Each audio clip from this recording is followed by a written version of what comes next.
अशोकायै नमः। ॐ अमृतायै नमः।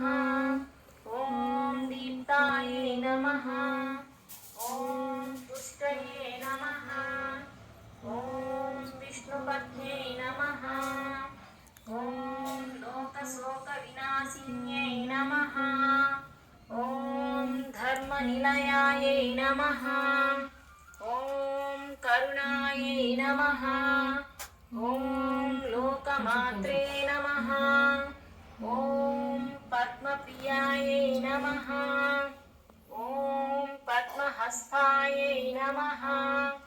ॐ पद्माक्ष्यै नमः। ॐ पद्मसुन्दर्यै नमः। ॐ पद्मोद्भवायै नमः।